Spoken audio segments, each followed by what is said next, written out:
Welcome to the Recruitment Rollercoaster podcast. My name is Hisham Azuz. I'm in another WeWork, getting less and less excited to come to these, if I'm honest. They just all look the same.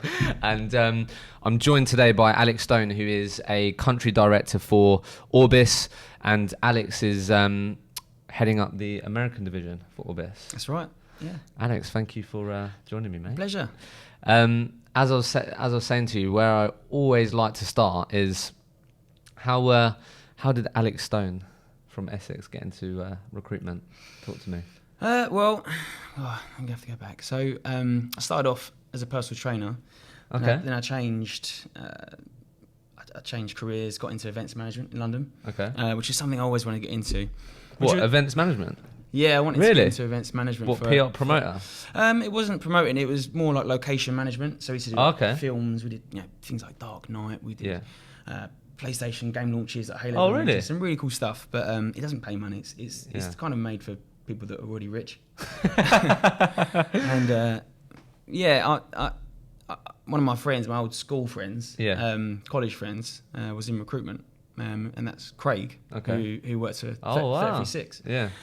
I remember the point. I think it was on the train one day, and it was something like he was going to Bali for a holiday, and I was going to Cornwall or something like that. And I wanted to have a piece of that, and then he got me an interview with the company he worked at, who at the time was my football manager. Really? Yeah. What? Coincidentally, and went in there and got the job and went from there.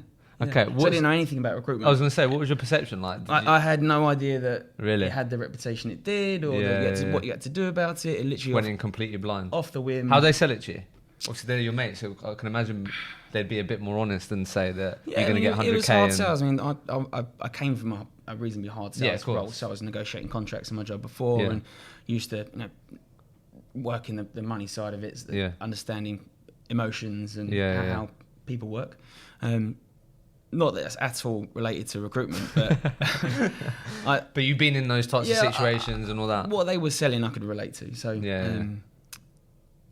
it just kicked off. Really? Yeah, they just said, come in, let's give it a crack. And how long was you there for, just to sort of set the... So Craig was my friend, and there was about 3 or 4 teams, and individuals are running the teams. Yeah. And Craig was working on a different team to the team I joined. Wayne was running the team that I joined. Okay.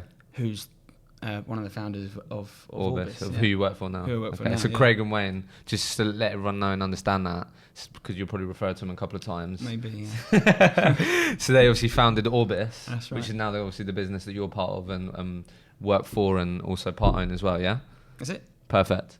So then, how long did you work in that first recruitment job for?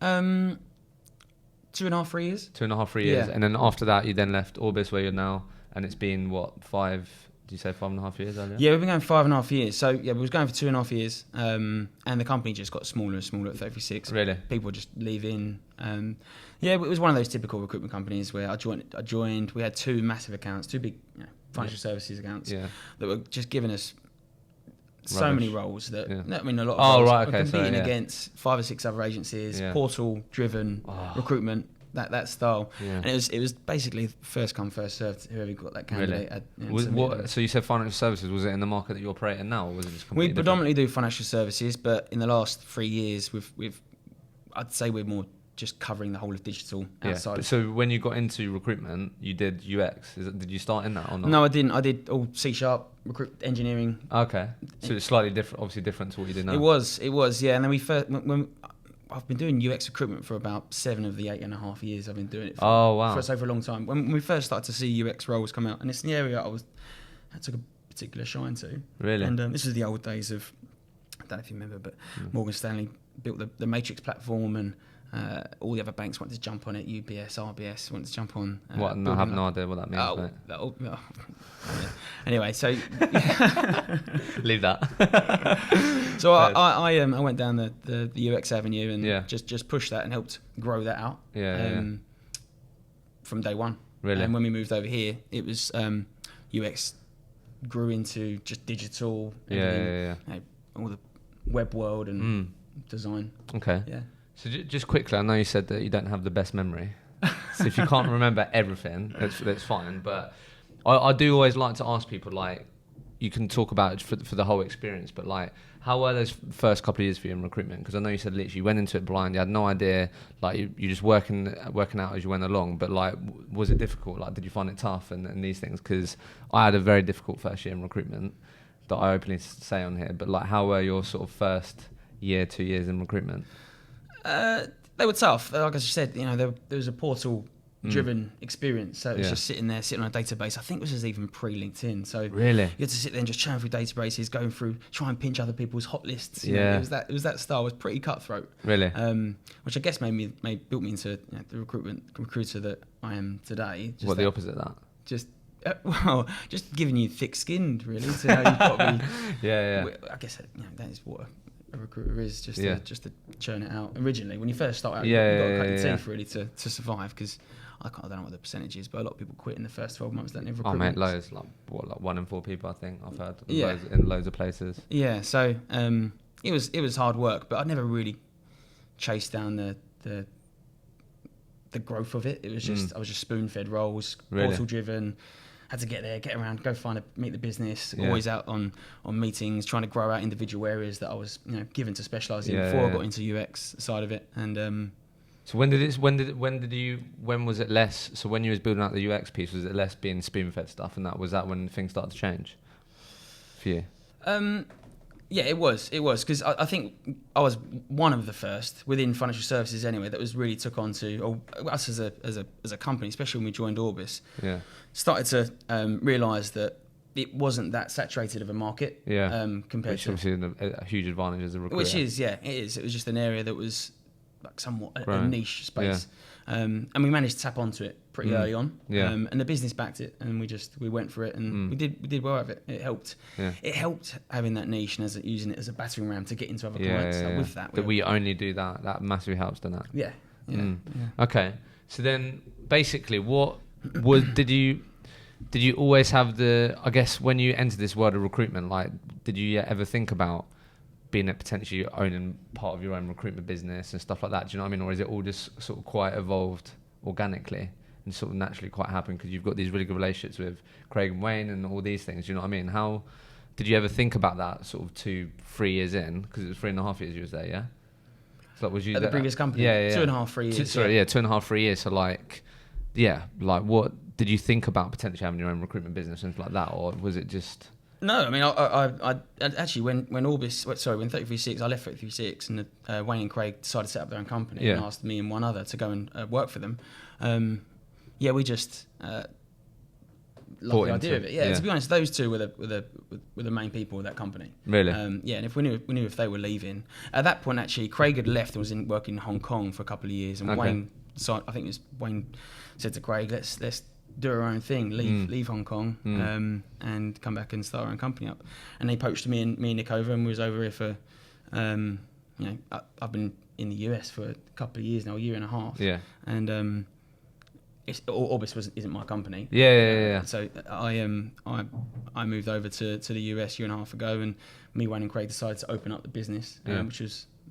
like I said, December 17. Okay. We moved over. Cool. All right then. Well, let's break down a bit before you got to that point, because like joining the business, obviously you got really good relationships with these people, which massively helps. But just you being you for, like, where did you start? Was it just you for in like this small room, just like pinging it out? Like, what was that like? Yeah, it was a classic startup. I remember unboxing the computers, plugging them in, really? And first day just clapping our hands and being, right, what do we do? Where do we start? Let's put our heads together. And I think Wayne brought on the first big client who he had a good relationship with, and we just grew it out from there. Did a good job with that one client, which is always the way to do business, I think. Do an exceptional job with one client, and that organically will grow into... and did you continue down the UX route, or was that what everyone was at doing? That point, no.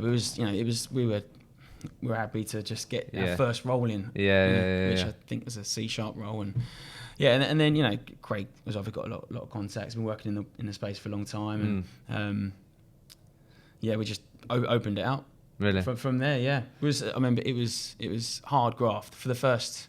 I mean, it's always hard graft, but it was for the first 12 months. It was just picking up and running with it. Really? Yeah. Was it what you expected?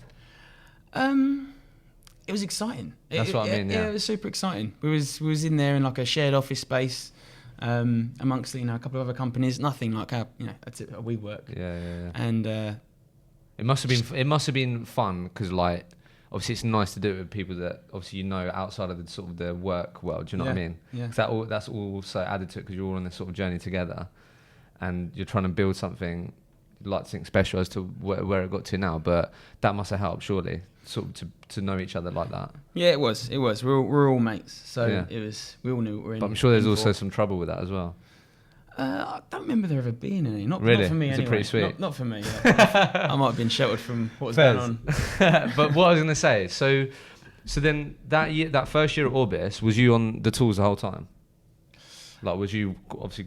Yeah, absolutely. I mean, it's only been up until the last, I'd say, 2 years that I've taken a bit more of a step back off the tools. Yeah.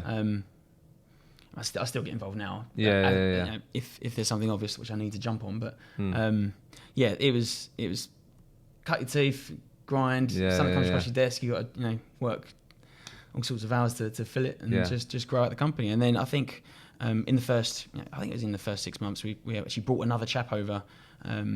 There was another chap that come over from 33.6, and then he left to go do a master's degree, and then he come back, and we started to grow up on that. And when did you start then growing out? Did you have your own team then? Did you end up having your own team? I didn't have I didn't start growing my team until when was it?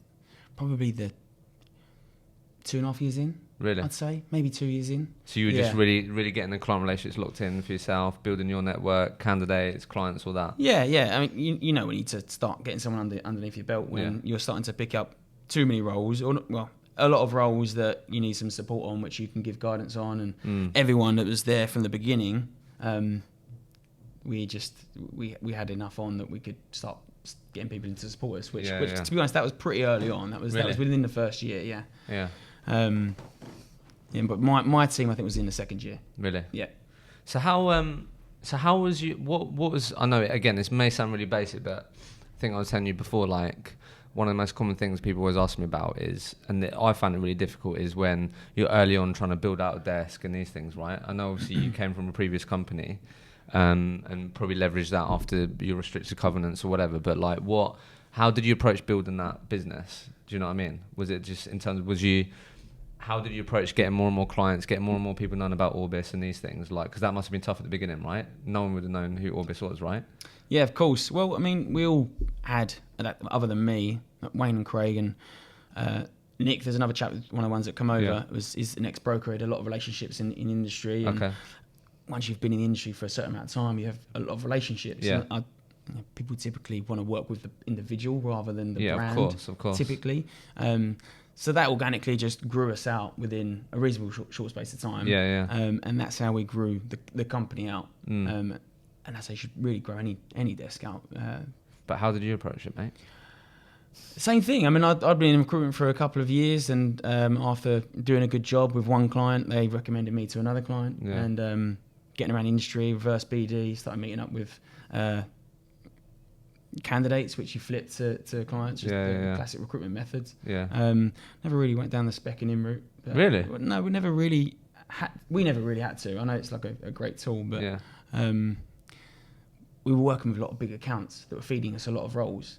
So that's not typically. I mean, if we had an absolute corker of a candidate and you knew it was an obvious spec, then we did so. But it was never a BD sit down and send out 60 CVs today, and what people do these days. That's fair enough, mate.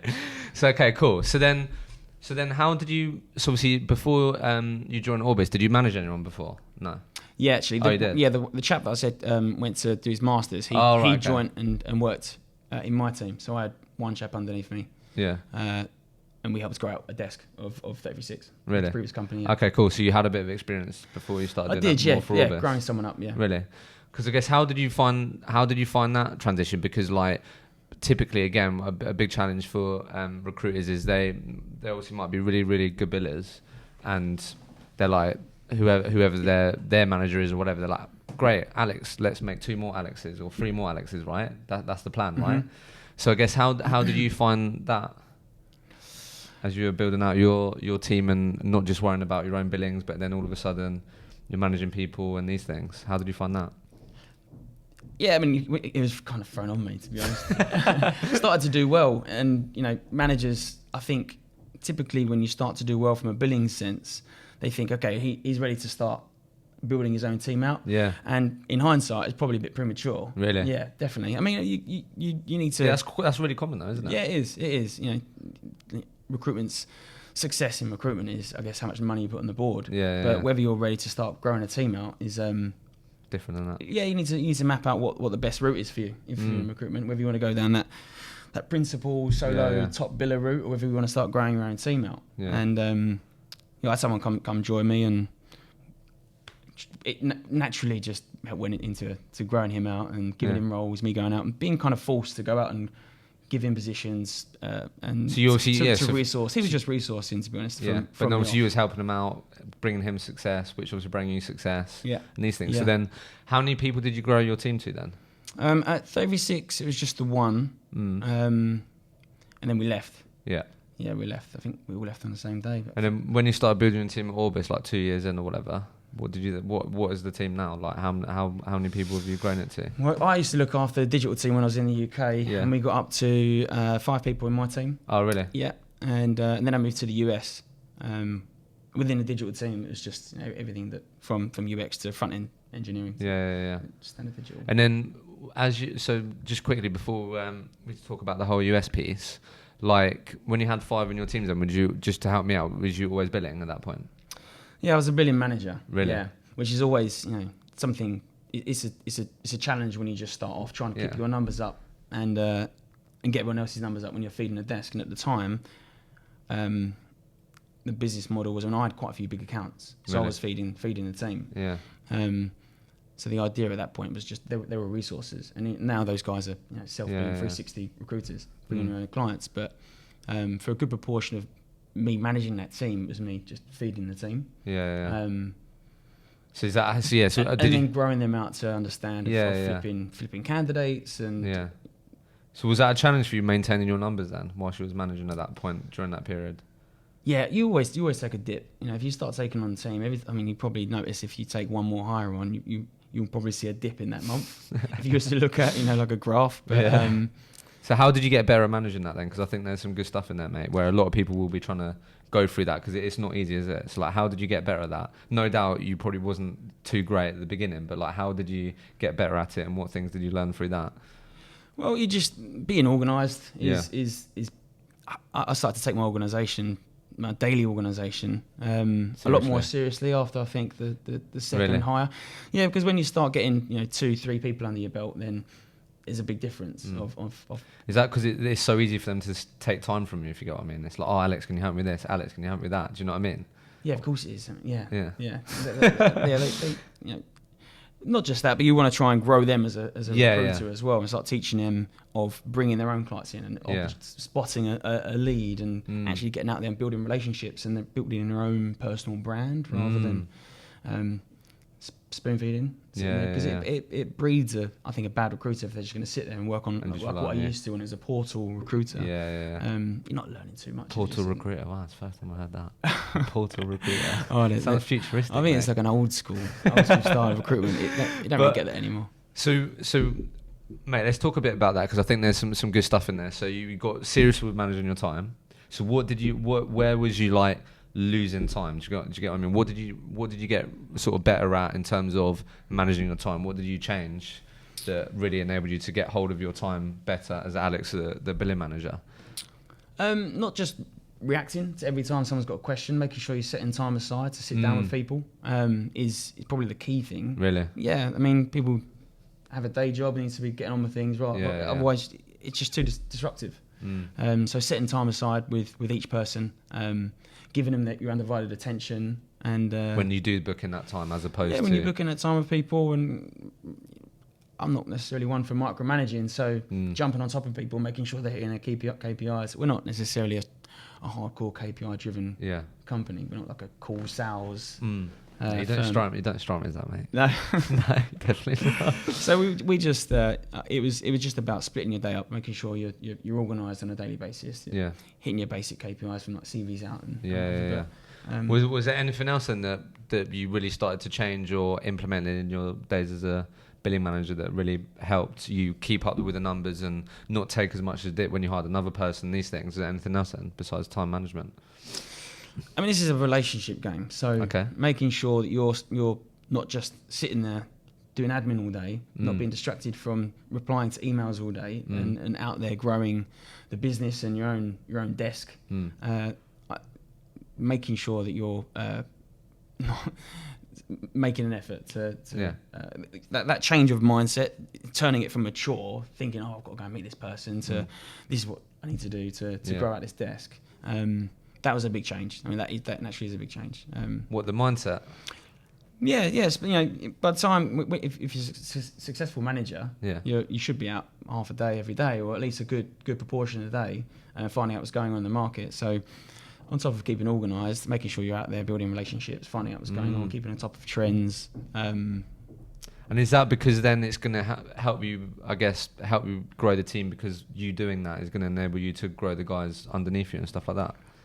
Yeah, absolutely, of course. Yeah, if you're out there meeting people and taking the guys along with you to essentially pass that relationship over, it's going to force you to step up. I'm talking about grads, guys that come in from the ground up that don't know how to spell recruitment. To spell recruitment.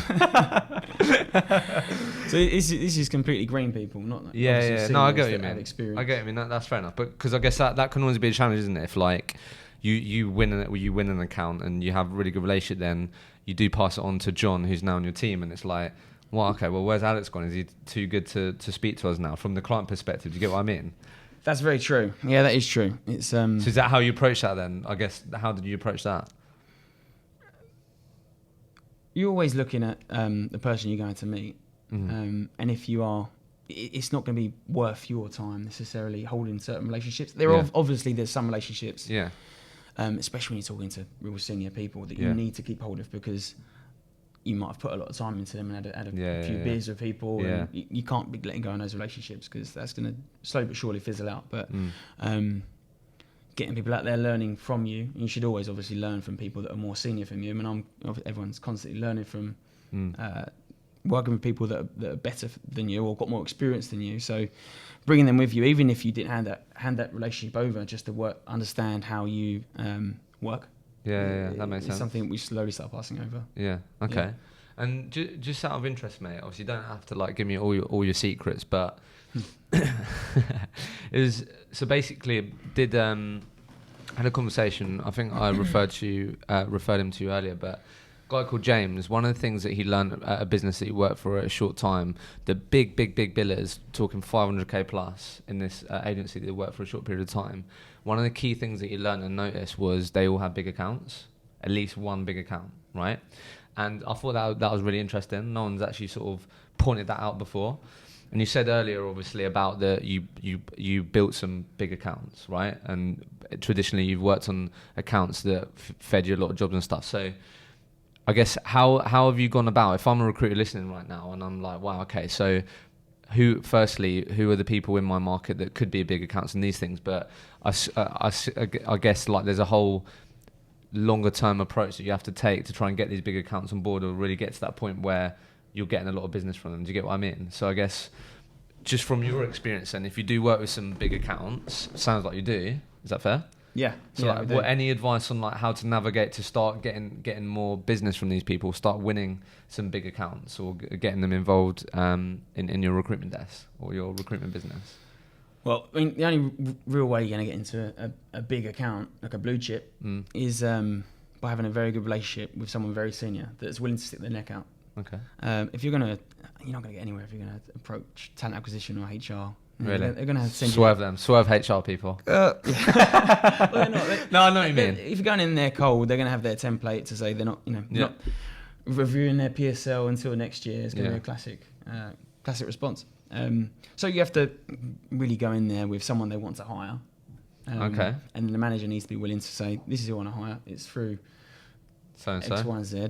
And so has that been traditionally how you've got in with these big accounts? And so you built some really good relationships with people that, as you said, are willing to say to whoever internally, well, look, I actually really need this person. Like, I'd really appreciate if we could, I don't know, get them to jump through certain hoops or whatever that would really benefit me and my team because they've got this person that I really need or whatever.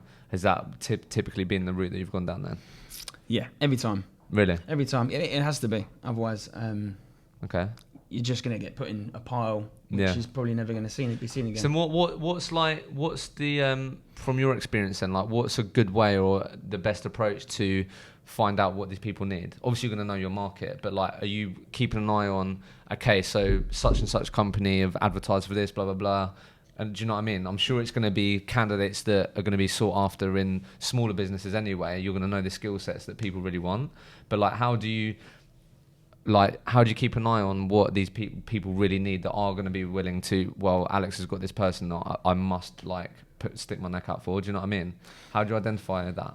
Well, if you're not talking directly to the hiring manager who's hiring someone, then you're probably going to be speaking to a couple of people in their team who's, or you know, you might call someone from Reverse BD and just say, I've got this awesome role. Tell me what's Reverse going on. BD? Yeah, heard of it? What do you mean? Oh, as in like, so speak to a candidate. Senior candidate about a potential job. Someone in that team that you're targeting, you might have mapped out this particular client. This is if you don't know the ultimate decision maker. Yeah. Line up 2 or 3 people to speak to them about future roles, find out what's going on in their team, what the issues are, why they're looking, and find a rock star that you can then maybe spec into the It's got to be a rock star in it.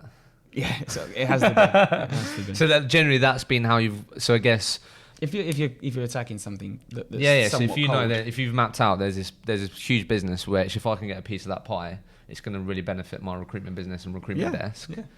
And then I guess after that it's like rinse and repeat. You've got to really deliver, and again it's coming back to providing a really good service and being good at what you do.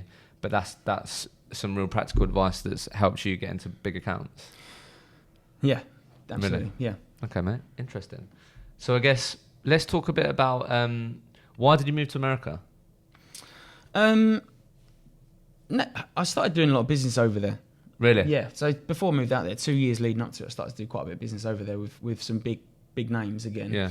And some of those clients were ones that we were working with in the UK that naturally said, "Can you hire for me in the US?" Because I was going to say, how did you approach it? So how long was that period before you went to America? How long was the period where you was doing business from the UK in America before? Probably about 2 years. Really? Yeah, leading up to it, about 2 years. Was that a conscious decision? It was. Yeah, it was. In the back of my head, I always wanted to. I always loved America from a kid. Yeah, so I always had this interest of doing business over there. Not that I necessarily started off thinking that I was going to move over there and set the business up, but you liked to make a trip over there from time to time, and that sort of routing, and then it got to a point where we were doing so much business out there. It was a no-brainer executive decision to open an office. Just quickly then, again, thinking of people listening, I think we were saying obviously before that obviously recruiters, I'm sure it's come on their radar where, oh my God, you can move to America, there's bigger fees, you can earn a lot more money. The word recruitment and recruiter is perceived in a different way over there, all this. If I'm a UK recruiter right now and I've recognised that the sector that I'm in and the businesses I work with do have American arms and there are opportunities, they do have businesses in America and these things, did that happen quite naturally, or how did you, I'm sure it maybe happened naturally, but also how did you then proactively cultivate the opportunities to place people in America with the clients that you had in the UK? How did you approach that?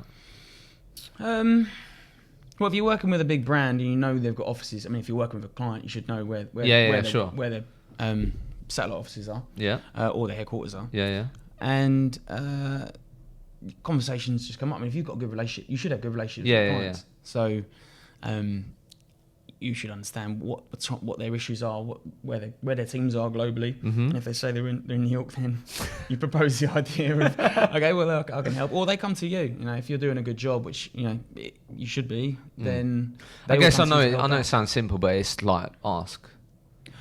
Absolutely ask. Yeah, I mean, do you know what I mean? A lot of the time they'll suggest to you, can you recruit for us? And is there something you can do, Alex? Yeah. Well, so how did you approach that though? Because I'm sure obviously at a period you hadn't done it before. Did you say, look, I haven't done it before, but I can probably Mm. back myself to deliver and find people, like, or did you just say, yeah, I can do that? Do you know what I mean? Yeah, well, if that, that you assume that client knows you can deliver, and you've got a good enough relationship with you where he always turns to you to recruit for them, then if he says he's hiring overseas and you say, yes, I can do it, you always got to jump on it. Even if you necessarily can't succeed, you've got to give it a go. And 9 times out of 10, if you're a good recruiter, you're going to fill the role.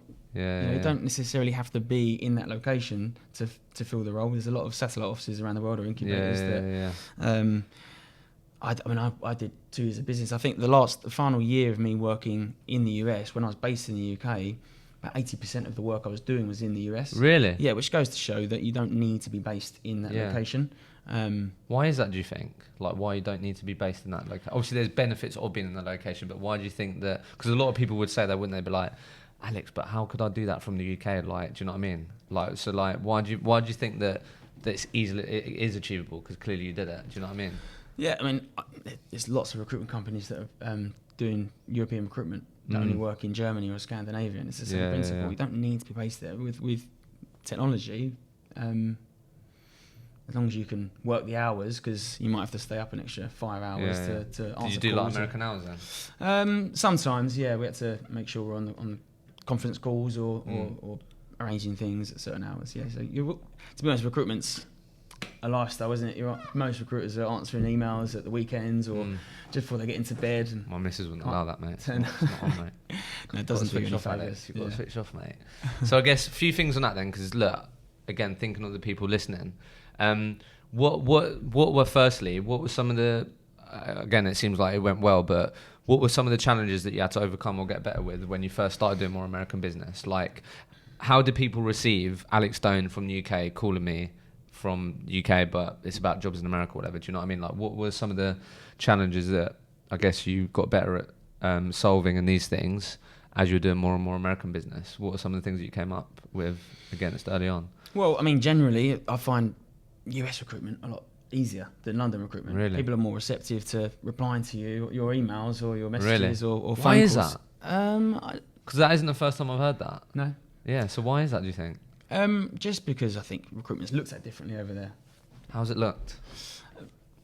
In the UK, it's such a saturated market that these guys get hounded all day, every day. Yeah. And in the UK, I don't think they necessarily look at it as a sales job or as a pest that's hounding me all the time. I think it's looked at as a necessary function. You know? Really? They have different job titles over there, so That's why you called a country director. Country director. But no, that's interesting. So how did that help then? Did that mean that it enabled you to build relationships quicker? It enabled you to influence people? I don't know. Do you know what I mean? How did that help? How did that perception help? Do you know what I mean? How did that help you?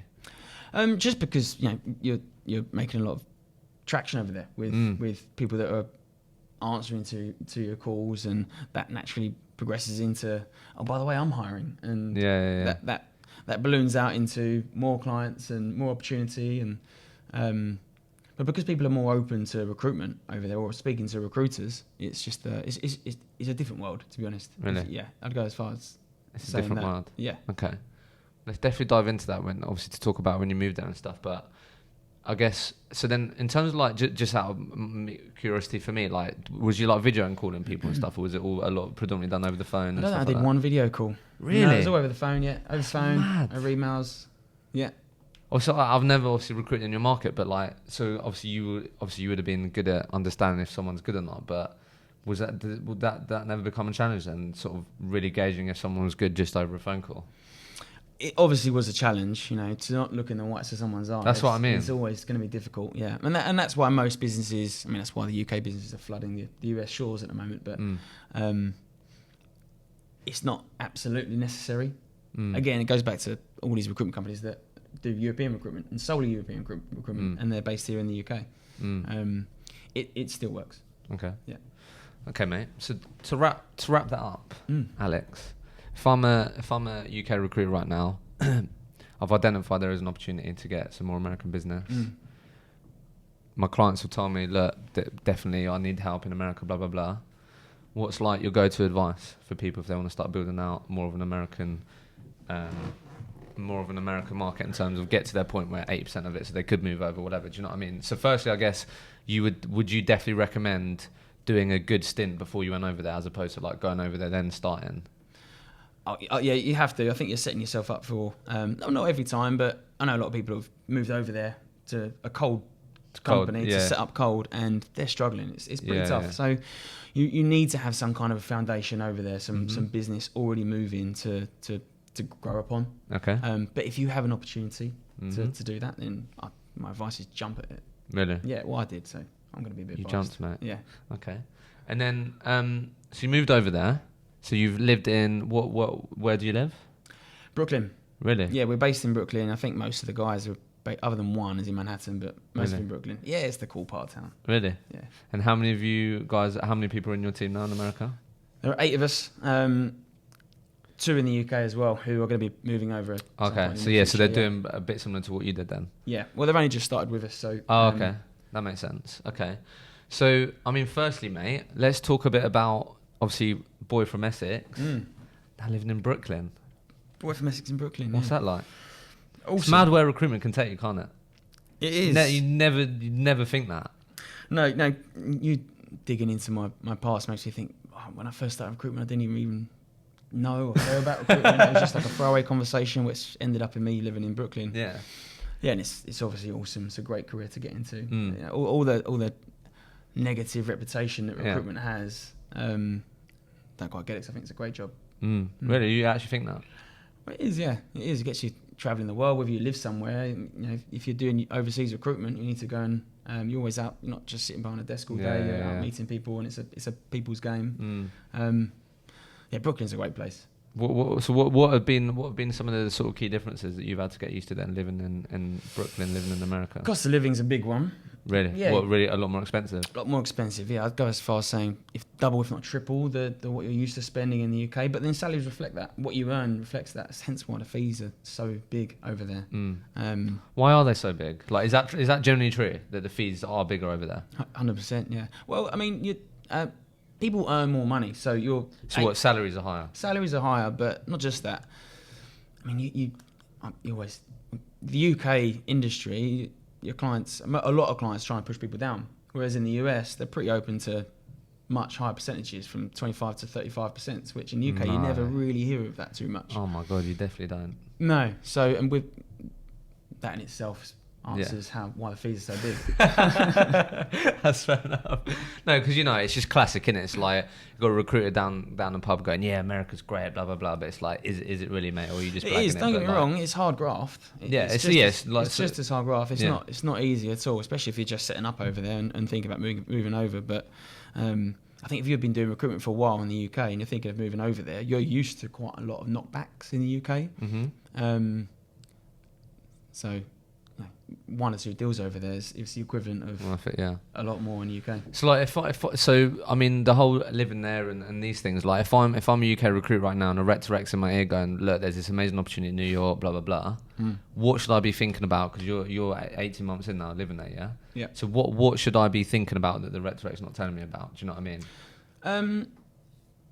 Definitely try and get some kind of accommodation tied in. Really? For the initial first month anyway. Well, if you've never spent much time in New York, you don't know where to live. You can't just go in there, and it's difficult with finding a home. They typically go within 2 or 3 days. It's really that quick. Yeah, property's not on the market for long. So basically, if you can get some sort of accommodation, sort of this one less thing to worry about. Yeah, or if not, then make sure you just set yourself a hotel or an Airbnb for the first month, and then discover where you want to live and jump at any opportunity to move into a place that you like the look of. Really? And just explore the areas, because Manhattan in itself is huge. Brooklyn's huge. A lot of people consists of 5 boroughs, although most people either live in Queens or Brooklyn or Manhattan or even Harlem. So like, what would you recommend people to actually, before they accept any sort of job there or anything, actually try and experience it at least, or like? Yeah, if you've never been before, you need to go out there and experience it. Yeah, try and understand. How is it compared to London? Hot. A lot hotter. Yeah. Yeah. Weather's completely different.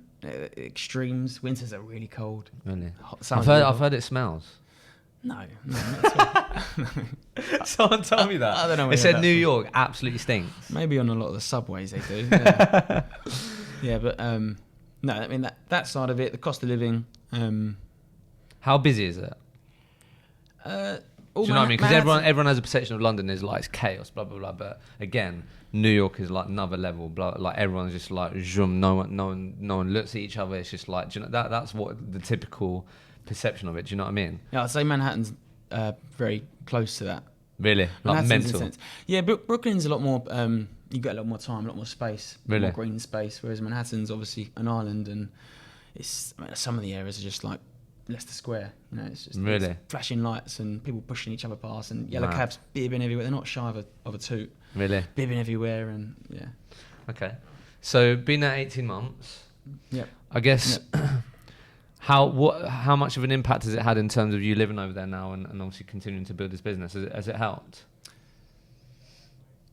Sorry, what do you mean? So obviously now you've moved, because obviously you built it before you went 2 years, right? And then now being over there, has it actually helped you grow it better? Has it enabled you to meet more people, build more relationships? Like has it given you sort of a real positive to continue growing the team over there, actually been over there? Yeah. Well, I mean, as I said, you need to have some kind of foundation to go over there upon. And I've been doing it for about 2 years before, so because I'd done that, I had some people to start meeting with, and relationships were pretty good. I mean, leading up to 2 years, I come out every quarter, so I knew these people reasonably well, who then introduced me to so and so. You know, and at that point, you can start. Hiring managers move to other companies and they take you along with them. You need to have something to move into. I think that's pretty critical to being successful over there. Don't get me wrong, there's some awesome recruiters out there that I'm sure could hit the ground running from day one and do some cold calls. But being on the ground, how has that helped you? Do you know what I mean? Like now being in America, in New York, like has it helped you a lot? Yeah, of course it has. You know, being able to get out there and get that FaceTime, that's that relationship side rather than just being on the phone, a number, over the phone or just an email that you're replying to. That's how business is done. That's how I've always done business. That's how we've always done business at Orbis. It's a relationship-driven job. So it's really important to get some time over there. And then I think you said so. Then for the last like two and a bit years, did you say you have been a bit less involved in terms of like billings or whatever, like just a bit more hands off? Is that right? Yeah, I have been. Yeah, just helping to everything. I mean, the team around us are all senior over there, so everyone's kind of running their own desks. But some of the accounts we've got are pretty big, so it's about growing that out. Yeah, I mean, I'm over there from an operations standpoint, from a client relationship management standpoint. So I've been, I mean, don't get me wrong, I still get hands on if there's a role I really want to jump on, if I know the right person for the role. But yeah, that's. How have you found that then? Has that been a sort of an interesting transition for you? Is that something that you wanted to do? Yeah, it's kind of been moving towards that for a little while. Has it? Yeah. I mean, I've definitely noticed year on year less and less hands on. So when I can, I get my hands involved. But yeah. I guess what I'd love to sort of dive into a bit, mate, before we sort of start wrapping up and stuff. Like, obviously, how have you done billings wise? Done all right? Yeah, done all right. Yeah? Done all right, yeah. What's been your best year? Well, last year was our first full year in the US, like 12 months being based over there. Because I moved over in December 17. There's another chap who started just before me over there, who we'd worked with before in 36. So, yeah, 2018 was our first full year. How'd you do? Good. About 600. Really? Yeah. That's no joke, that, mate. Well, it's the first year. Mate, that's legit. Yeah. Mate, that's no joke, mate. That's class. That's amazing, right? Yeah, we've done well actually. First year we have done well. Yeah. Yeah. Well, I guess part of that, like anything, do you think that sort of enabled you to do that? I think a lot of people want to think a lot of recruitment businesses I hear about want to get as many clients as possible, as quick as possible, and not focus on one core client. And something we started doing last year. I mean, last year we only had, and it was only till Christmas. There was 4 of us, and we just focused on one real core client. A couple of the smaller ones, but and just making sure we did a good job with that. Yeah. And now, we're halfway through into the second year, and there's quite a lot of people who've left that client and take us along with them, and relationships have turned into a lot more. And so what you're saying is that actually, as you were saying, a lot of people were very quick to be like, right, we need to get jobs on, we need to get clients through the door, blah blah blah, but can sometimes be a bit complacent with the relationships that they probably worked really hard to get, and have that same energy as to like at the beginning when they want it and they win it, and not put a lot of energy into maintaining it, expanding it, and growing it in terms of the key relationships they already have. Yeah, they should focus on. My advice would be just focus on, if it's a big account, big enough to feed a whole company. Yeah. Just do a good job with one client, and then when you're ready, take on a second client, do a really good job with that, and then just grow it out rather than chasing your tail. Yeah. And I guess from your perspective, mate, I'd be interested to hear some things around, like, so the people that have been around you. I guess obviously now from operation standpoint, and obviously a big part for you now is making sure that everyone is doing well and excelling and these things. Like, what are some of the sort of common things that you've seen that have sort of stopped people from taking it to the next level, or that sort of 200, 300 mark, or even less than that, and break to the next level? Like, what are some of the common things that you've seen in your experience? People getting complacent. People not having a speciality. I think that's critical. Niche is key. Yeah, everyone needs to have their, if a role comes across the company and it sits within your discipline, you should be confident you're going to fill that. And that's a good starting point to loads of things, from BD to being a successful biller. So I think that's a pretty important side of being successful. And then on top of that, it's just, again, being organised, keeping on top of your day, making sure you're doing things, the ABCs, follow-ups and put things in your diary, and which I get falls underneath organisation. But what does a typical Alex day look like then? What's your structure, mate? It seems like you've got your organisation down. You say that, it's still difficult to organise every day. What do you make, like? How's your typical day structured? Get in the morning, reply to what I need to reply to. Yeah. And just make sure I'm out there on my meetings. Okay, so is it predominantly made up of meetings then? A lot of the days I'm out of the office, I'd say about quarter to half of the day I'm out meeting people, or days that I'm not out on meetings, it's just moving things along with end clients. We work with quite a lot of people now, so, and I'm the account manager of a lot of clients. Oh, really? Yeah. So they deal with Alex Stone? That's who they deal with? For a few clients, yeah. Which is a full-time job in itself. Yeah, I can imagine.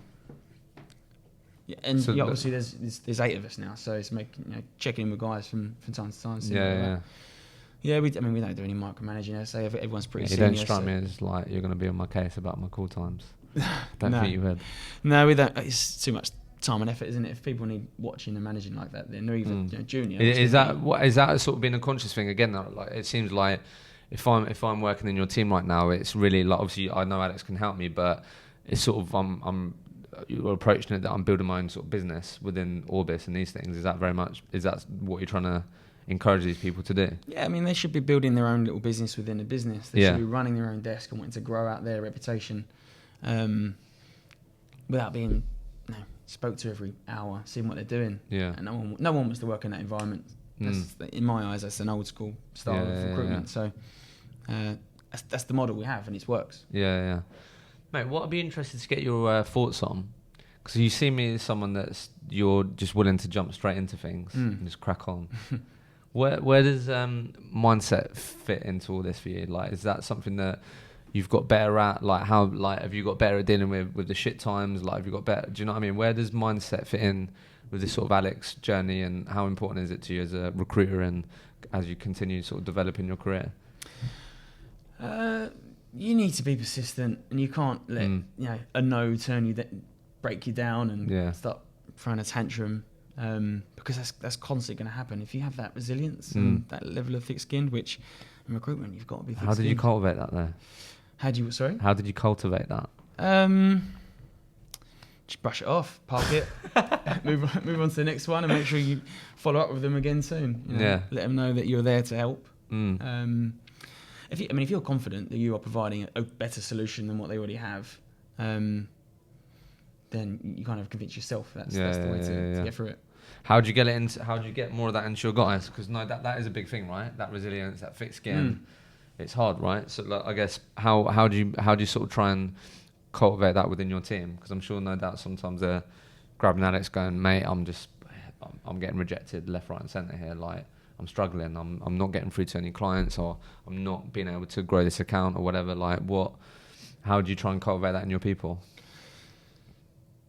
Just tend to take a step back. Really? Not to get beaten from it. Really? Yeah. Just do their ABCs and ABCs.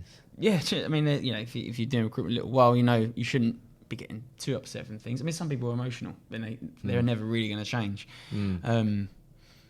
But once you've calmed down, you should be able to just follow it up and just perspective in it. Just understand that you do get knockbacks, and there's plenty of business out there. I think we were speaking earlier when you mentioned about obviously UK people moving over to America and struggling and finding it hard.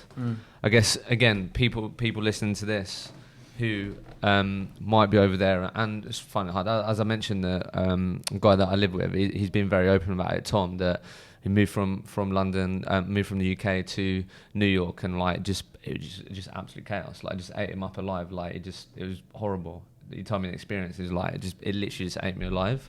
I guess anyone that might have found themselves in a bit of that predicament, obviously you're 18 months in now, so I guess is there anything to share around that before we finish, in terms of anyone that any advice for people to get over that period or help with that period? Because no doubt it's not all roses over in Brooklyn, is it? It's going to be tough. Of course it's not. No, it's not. And I guess that comes back to my last point. You've just got to be persistent with this game. Really?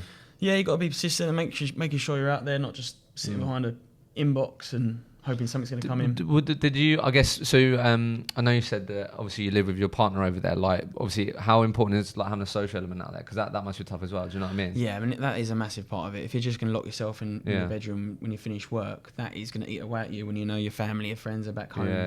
Getting yourself involved in the American culture. Yeah, go and play some American football or whatever it is they do over there. And I guess just to wrap that up, mate, this whole American piece, like what are the main, obviously from your experience, you've touched on a few things, but I just want to make sure that everyone listening has sort of those key takeaways. But like, what are the main differences from being a recruit in America to being a recruit in the UK? Like, what are the sort of main differences that you really noticed now being there, now doing it for a while? Oh, there's loads. Talk to me, mate. It's different worlds. I mean, from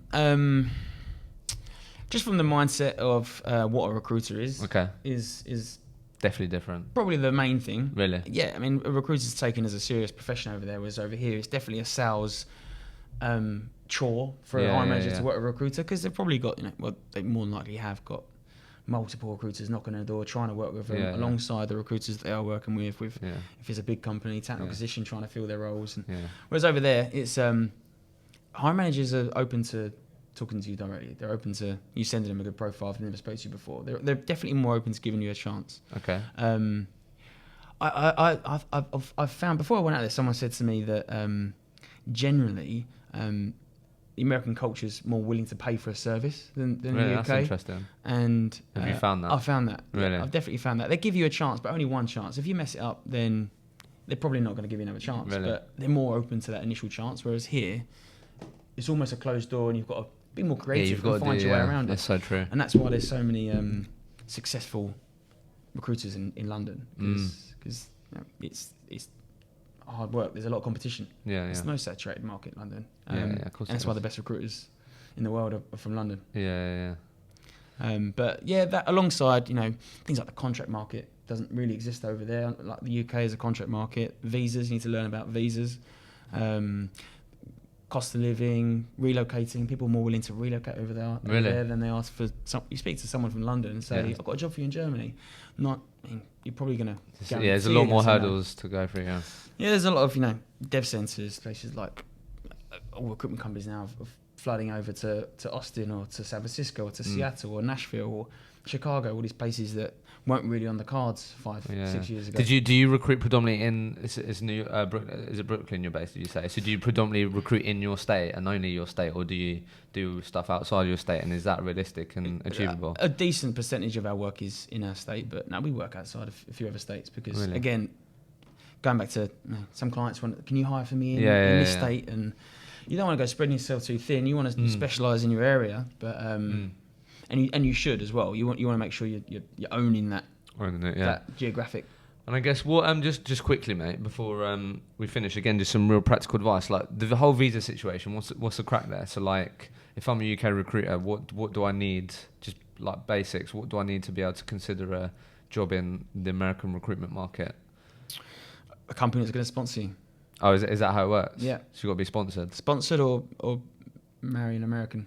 Oh wow. Get on Tinder, people, change your location. Open up your radius. Yeah, they're the only two ways. Really? I think you can get in. Yeah. Okay. Yeah. Cool. All right, mate. Well, look. Before I finish, I always like to ask people what you're excited about. So, what's going on in Alex's world that you want to shout about, or what's going on in your world that you're excited about at the moment? Well, I mean, excited to go home to your dog. It sounded like. Yeah, got my little dog back home, Snoop. So, do you view America's home now? Obviously, it's early on, but are you excited to like? Do you know what I mean? It's definitely home. The novelty of being in America, you know, your tail starts wagging when you get to JFK, and it's, oh my god, this is home. I can't believe it. It's yeah, that must be mad. Because yeah. I get that with London, but I'm only like a year and a bit. Right. Do you know what I mean? Yeah, you so do. I can imagine you do. that. I think it took about a year and a half for it to start being home, and it not really bothering. You got like loads of American mates. I think most of my mates are English, actually. Yeah, they are. Well, I mean, I did things like joined a couple of football teams. Did you? Yeah, or soccer teams, and soccer, yeah. Yeah, things like meetups we can go and get involved in. But Yeah, that's fair. Yeah.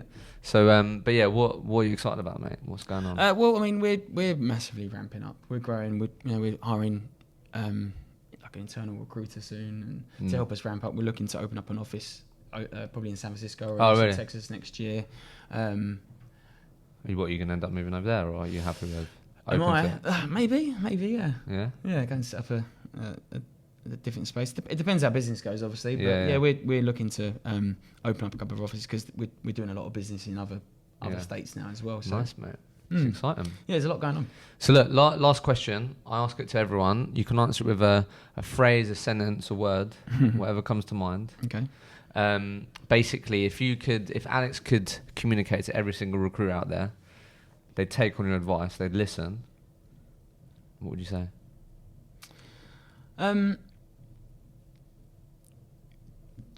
Be persistent. Don't let things get you down. Yeah, a lot of people give up, throw the hat in after. If it's for people that are just starting out, just make sure you stick to your guns. Make sure you're always learning from the best in the room. Keep going. Yeah, just don't get bummed about things, because if you're going to start throwing a paddy and letting things get to you emotionally, then it probably isn't the right game for you. Sales is graft. It's hard graft. It's hard. Everyone knows it in recruitment, knows it takes a lot of hours to get to the point where you need to be. But if you're asking the right questions or asking questions a lot, don't be afraid to go and nag top biller and ask him how he's doing it. Yeah. That's definitely what's going to get you to the next level. Nice, mate. Well, thanks for your time, mate. Cool. Enjoyed that. One. Thanks a lot.